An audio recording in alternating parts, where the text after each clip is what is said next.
얼마 전 우리 이마트 에브리데이 앞을 지나다가 사람들이 줄을 서 있는 것을 보았습니다. 아직 문을 열기 전인데요. 여러분들도 혹시 보신 적 있으시죠? 이 마트 앞에 왜 이렇게 줄을 서 있는 것일까요? 처음엔 제가 굉장히 궁금했어요. 왜 마트 앞에 줄을 서 있는 것일까? 그런데 제가 알아봤더니 마트 앞에 줄을 서 있는 이유가 있더라고요. 요즘 아이들한테 굉장히 인기 있는 빵이 있습니다. 그 빵이 뭐냐면 포켓몬 빵이라는 건데요.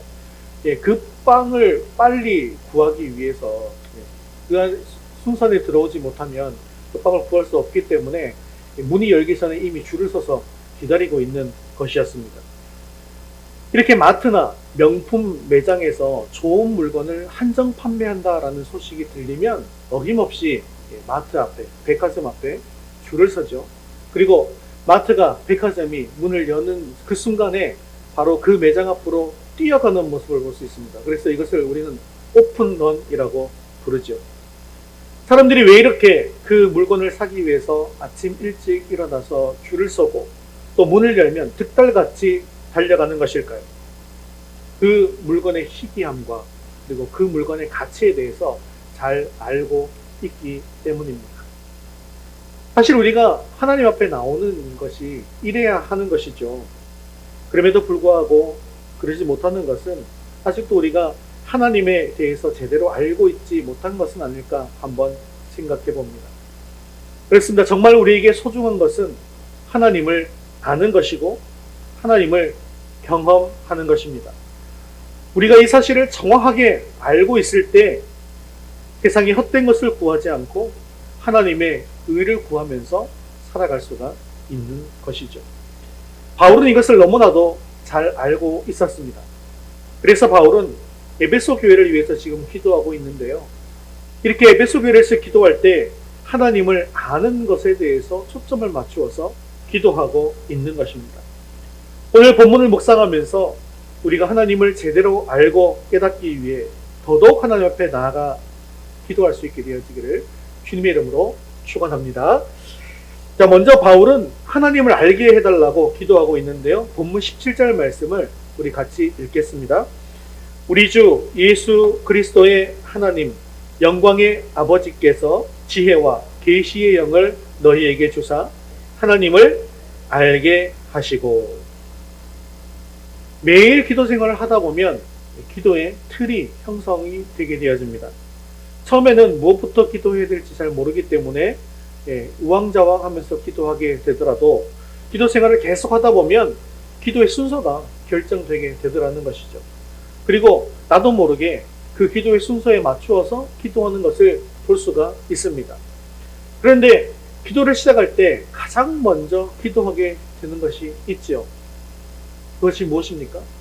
내가 생각하기에 가장 중요하다고 생각되는 기도 제목을 가장 먼저 하게 되는 것입니다.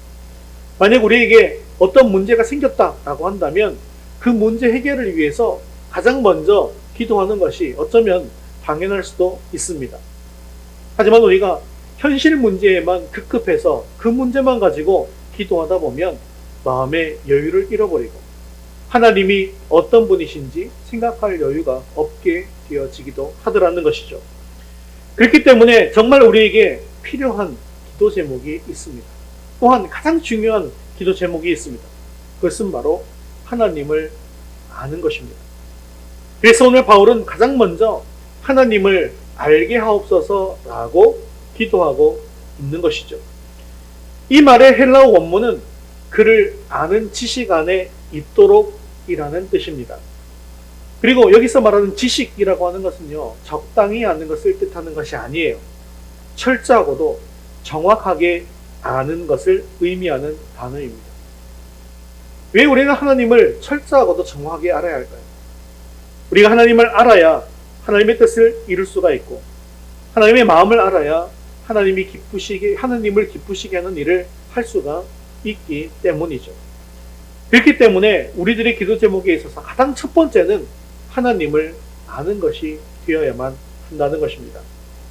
그런데 어떤 사람에 대해서 깊이 알기 위해서는 멀리서 지켜만 봐서는 알 수가 없는 것이죠. 직접 만나고 함께 보내는 시간이 많아야만 그 사람을 깊이 알아갈 수가 있는 것입니다. 그렇기 때문에 우리가 하나님과 함께하는 시간에 대해서 아까워해서는 안 되는 것이죠. 하나님과 함께하는 일을 하기 위해서 우리는 예배 자리에 나오는 것이고, 하나님과 함께하기 위해서 기도의 자리에 나가는 것이고, 하나님과 함께하기 위해서 말씀을 읽고 묵상하고 쓰는 것 아니겠습니까?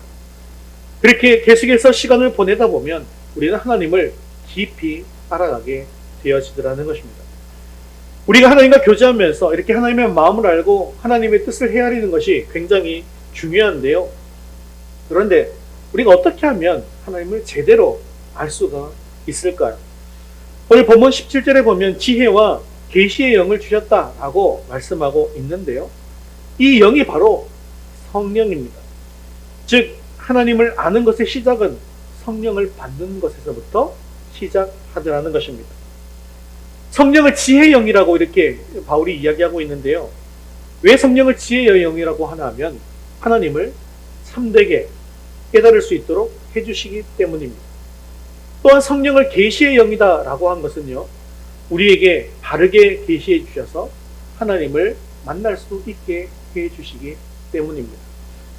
여기서 우리가 계시라고 하는 말은 우리가 흔히 잘못 알고 있는 것이, 계시는 미래를 깨닫게 해주는 예언 이런 걸로 생각하는데, 하나님을 계시한다라는 것은요, 하나님을 보여주신다라는 그런 뜻입니다. 그래서 하나님이 어떤 분이신지 정확하게 보여주셔서 알게 해주신다라는 것이죠. 이렇게 성령을 우리가 받게 되면 어떻게 되는가? 18절 상반절 말씀에 이렇게 말씀하고 있습니다. 같이 읽겠습니다. 너희 마음의 눈을 밝히사. 지혜와 계시의 성령을 받으면 이렇게 우리 마음의 눈이 밝아지게 되어서 하나님을 제대로 알 수 있게 되어진다는 것이죠. 그런데요, 겉보기에 멀쩡하게 보여도 성령을 받지 못한다고 한다면 우리의 영안은 어두워지게 되어져 있습니다. 인간은 지혜와 계시의 성령을 지속적으로 공급받지 못하면 끊임없이 애굽으로 돌아가려고 했던 이스라엘 백성들과 같이 살게 되어져 있더라는 것입니다. 거듭날 때 성령을 우리에게 주셨지만 계속해서 이 성령의 충만함을 공급받지 못하면 끊임없이 갈등할 수밖에 없습니다. 그것은 사도 바울도 경험했고 우리도 매일매일 삶을 통해서 경험하고 있지 않습니까? 그렇기 때문에 우리도 시편 기자의 고백처럼 내 눈을 열어 주의 법에 기이한 것을 보게 하여 주옵소서라고 늘 기도해야 하는 것입니다. 사랑하는 성도 여러분, 우리 마음의 눈이 밝아져야 합니다. 하나님을 더 깊이 알고 경험함으로 하나님의 마음을 품고 살아가는 사람이 되어야 합니다. 이를 위해서 성령의 도우심이 필요하다는 것이죠. 성령께서 도와주시면 말씀을 읽을 때 말씀이 이해가 되어집니다. 성령께서 도와주시면 기도가 더욱 깊어지고, 또한 내가 어떻게 기도할지 모를 때에도 성령께서 말할 수 없는 탄식으로 우리를 도와주십니다. 또한 성령께서 도와주시면 우리의 삶이 열매가 있는 삶이 되어집니다. 성경을 열심히 읽는 것도 중요하지만요, 성령 없이 성경만 읽다 보면 그 성경은요, 책을 읽는 것과 다름이 없게 되어지는 것이죠. 기도를 열심히 하는 것도 중요합니다. 하지만 하나님의 뜻은 제대로 깨닫지 못한 채 내 요구만을 계속해서 하나님께 아뢰기만 한다고 한다면 그것이 잘 응답되지를 않습니다. 우리가 열심히 봉사하는 것도 중요하지만 하나님의 마음을 알지 못하고 내 열심만 가지고 봉사를 하다 보니까 교회 안에서 문제가 생기기도 하더라는 것이죠.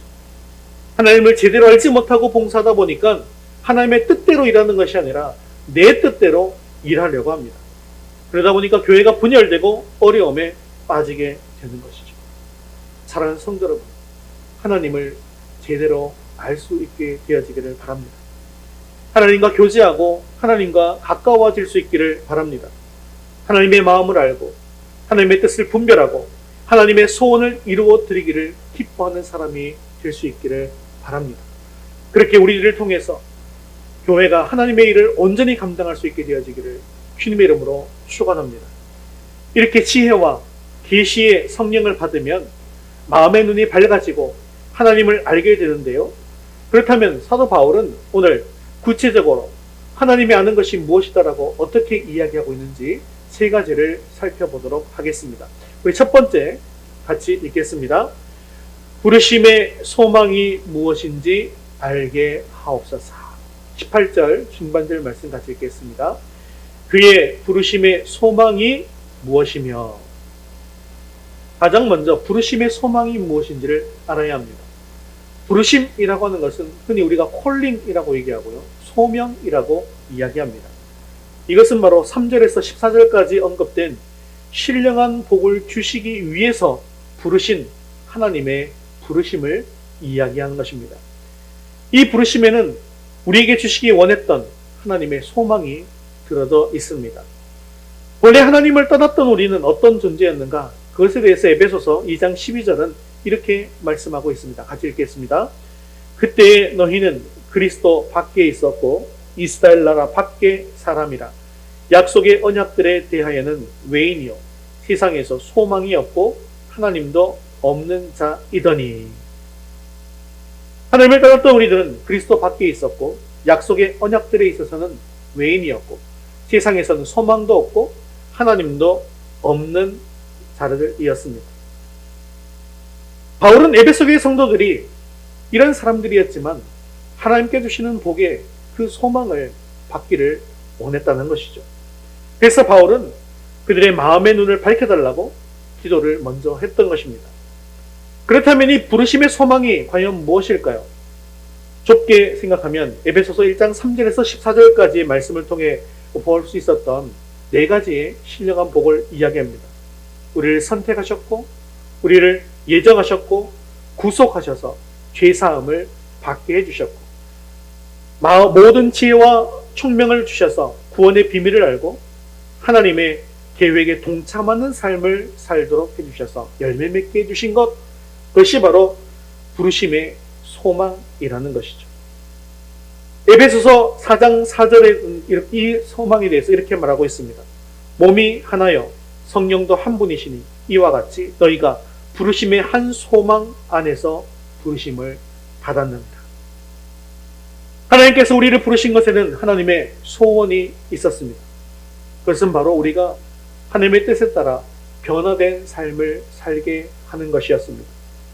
영적인 일에 관심을 가지고 영적인 일에 열매를 맺으며 살아가기를 원하셨던 것입니다. 그래서 이런 엄청난 축복을 주시면서 우리를 하나님의 자녀로, 하나님의 백성으로 불러주신 것입니다. 그런데 지금 우리는 이 하나님의 부르심의 가치에 대해서 제대로 알고 살아가고 있습니까? 광야 이스라엘 백성들은 부르심은 받았지만 그 부르심의 진정한 가치가 무엇인지에 대해서는 제대로 알지 못했습니다. 그렇기 때문에 그들은 하나님의 부르심에 따라서 광야로 나서게 되었지만 광야 안에서는 차라리 애굽에서의 삶이 훨씬 더 나았다라는 말을 서슴지 않았던 것이죠. 그래서 이 부르심의 가치를 제대로 알지 못하면 발걸음은 가나안을 향해서 가고 있지만 마음은 어디로 가더라는 거예요? 마음은 애굽으로 가더라는 것입니다. 이 부르심의 가치를 제대로 알지 못하면 우리가 이전에 행하던 악한 일과 추하고 더러운 모든 죄를 온전히 버릴 수가 없게 되어지더라는 거예요. 우리의 발걸음은 교회를 향하고 우리의 발걸음은 천국을 향해 간다고 말은 하면서도 실제로 우리의 마음은 다른 곳으로 향해 가고 있더라는 것이죠. 그렇습니다. 하나님의 부르심의 소망을 안다라고 하는 것은 그 가치를 알고 인정하며 살아가는 것을 뜻하는 것입니다. 하나님께서는 저와 여러분들을 하나님의 백성으로 삼고 우리를 불러주셨습니다. 그리고 하나님께서는 인간에게 가장 필요한 것으로 복을 주셨습니다. 그럼에도 불구하고 우리는 그 가치를 인정하지 않고 자꾸 엉뚱한 것을 추구하며 살아가려고 합니다. 마치 아직까지도 하나님을 만나지 못한 사람처럼 살아가더라는 것이죠. 오늘 본문에 기록된 부르심의 소망이라는 말은 부르심에 대한 하나님의 소망을 뜻하는 것입니다. 이 말을 다른 말로 한다면 이 부르심에는 하나님의 기대가 포함되어져 있다는 것이죠. 하나님께서 계획이 있으셔서 우리들을 불러주셨고 하나님의 백성으로 삼아 주신 것입니다. 그렇기 때문에 이 하나님의 부르심을 받은 백성들은 하나님의 부르심의 의미가 무엇인지, 하나님의 부르심의 뜻이 어디에 있는지를 알고 그 뜻대로 살아가야 하는 것입니다. 우리 하나님은 신령한 복을 주시기 위해서 우리를 부르셨는데요. 하지만 신령한 복 때문에 부르신 하나님은 우리에게 또 다른 목적이 있으셔서 우리를 부르신 것을 기억하셔야 합니다. 우리들을 교회에서 일꾼으로, 또 가정에서 가정의 일꾼으로, 직장에서는 직장에서의 일꾼으로, 사회 곳곳에서 하나님께서 쓰실 사람들을 부르고 계시더라는 것입니다. 하나님께서는 여러분들이 평생 살아가는 동안 다양한 환경에서 다양한 직분으로 여러분들을 계속해서 부르실 것입니다. 그런데 오늘날 교회 안에는 이 부르심을 거절하는 사람들이 많이 있습니다. 하나님의 부르심에 대한 소망을 가지기보다는 하나님의 부르심에 대해서 부담감을 가지시는 경우도 많이 있더라는 것이죠. 그래서 하나님의 이 부르심을 거절하고 하나님의 부르심보다는, 하나님의 소원보다는 나의 소원과 나의 소망을 이루기 원하는 삶을 살아가게 되더라는 것입니다. 사랑하는 성도 여러분, 우리들을 부르신 그 하나님의 부르심에 합당한 모습으로 하나님께서 기뻐하시는 열매를 맺으며 살아가는 저와 여러분 되시기를 주님의 이름으로 축원합니다. 부르심에 따라 교회를 세우는 일에 헌신할 수 있게 되어지기를 바랍니다. 부르심에 따라 이 세상에 하나님의 나라와 복음을 전하는 일에 크게 쓰임받기를 바랍니다. 내가 누구를 보내며 누가 나를 위해 갈꼬? 라고 부르시는 주님의 음성에 이사야와 같이 주여 내가 여기 있나이다, 나를 보내소서 라고 대답하며 주님의 이 부르심에 응답하여 주님의 일을 감당하는 저와 여러분 될 수 있기를 주님의 이름으로 축원합니다.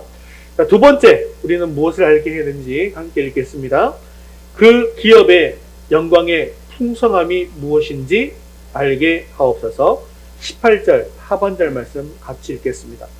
성도 안에서 그 기업의 영광이 풍성함이 무엇이며, 바울의 두 번째 기도 제목은 성도 안에서 그 기업의 영광의 풍성함이 무엇인가를 아는 것이었습니다. 성도 안에서의 그 기업이라는 말은요, 그 기업이 우리의 기업이 아니라 누구의 기업이라는 것입니까? 하나님의 기업이라는 뜻입니다. 그렇습니다. 그리스도인들은 보물을 하늘에 쌓아두는 사람들입니다. 우리는 이 세상이 전부인 것처럼 생각하고 살아서는 안 되는 사람입니다. 우리의 소망을 하늘에 두고 하늘의 상을 바라보며 믿음으로 오늘을 살아가야 하는 것입니다. 그러므로 그리스도인들은 영적인 기업에 눈을 뜰 수 있어야 합니다. 그런데 일반적으로 사람들은 이 영적인 기업, 하늘의 기업에는 관심이 없고 세상의 기업에만 관심을 가지고 살아가고 있죠. 그래서 어떻게 하면 이 땅에서 재산을 많이 불릴 수 있을까를 고민하면서 살아가고 있습니다. 그들은 땅의 기업을 얻기 위해서 애쓰고 힘쓰면서 또한 이 땅에서 이미 잘 먹고 잘 살고 있기 때문에 하늘의 기업에는 관심이 없습니다. 천국과 영생에 대해서 소망이 없습니다. 하지만 우리는 영적인 기업에 눈을 떠야 합니다. 영적인 기업이 얼마나 영광스럽고 풍성한 기업인가에 대해서 알아야 한다는 것이죠. 그렇기에 사도 바울은 에베소 교회가 이 땅에서의 기업이 아니라 영적인 기업에 눈을 뜨게 해달라고, 영적인 기업의 풍성함이 얼마나 큰지를 알고 헌신하는 사람이 되기를 기도했던 것입니다. 사랑하는 성도 여러분, 이 영적인 기업에 눈을 뜰 수 있기를 바랍니다. 이 기업이 얼마나 영광스러우며 얼마나 풍성한 기업인지를 깨달을 수 있게 되기를 바랍니다. 이 영적인 기업에 헌신하고 영적인 기업에 투자하는 것이 얼마나 가치 있는 것인가 라는 것을 깨달을 수 있기를 바랍니다. 그리하여 우리의 보물을 이 땅이 아닌 저 하늘에 쌓고 하나님 나라를 위해서 나의 가진 모든 것을 아낌없이 투자할 수 있는 신실한 믿음의 사람이 될 수 있기를 주님의 이름으로 축원합니다. 우리 세 번째 같이 기도해야 될 제목 읽겠습니다. 하나님의 크신 능력을 경험하고 알게 하옵소서. 19절 말씀 같이 읽겠습니다. 그의 힘의 위력으로 역사하심을 따라 믿는 우리에게 베푸신 능력의 지극히 크심이 어떠한 것을 너희로 알게 하시기를 구하노라. 아멘. 하나님을 안다고 하는 것은 또한 그의 능력을 경험하고 아는 것을 뜻하는 것입니다. 일단 하나님의 능력을 경험한 사람이 하나님이 어떤 분이신가 라는 것을 너무나도 정확하게 알 수가 있는 것이죠. 그리고 그 하나님이 어떤 분이신가를 정확하게 전할 수도 있는 것입니다. 이렇게 하나님의 능력을 잘 알기 때문에 전적으로 하나님을 의지하는 삶을 살아갈 수가 있게 되어지는 것입니다. 그러므로 우리가 하나님의 능력을 경험하면 경험할수록 더욱더 하나님을 신뢰하고 의뢰하는 삶을 살아갈 수가 있게 되는 것입니다. 오늘 본문에는 하나님의 능력, 그냥 간단하게 그렇게 말하지 않고 힘, 위력, 역사심이라는 말을 사용함으로써 하나님의 능력이 얼마나 완전한 능력인가에 대해서 우리에게 보여주고 있습니다. 그럼에도 불구하고 하나님의 능력이 어떤 것인가에 대해서는 구체적으로 우리에게 기록하고 있지를 않습니다. 단지 이 능력이 우리에게 오기 위해서 필요한 것이 있다라는 것을 이야기하고 있는 것인데요. 오늘 본문을 잘 보시면 우리에게 베푸신 능력이 얼마나 크냐라고 하는 말 앞에 수식하는 단어가 있습니다. 그것이 바로 믿는 우리에게 베푸신 능력이라는 말입니다. 이것은 하나님의 능력을 내 것으로 삼고 살아가기 위해서 반드시 필요한 전제 조건이 있다는 것이죠. 그것이 무엇이냐면 믿음이라는 것입니다.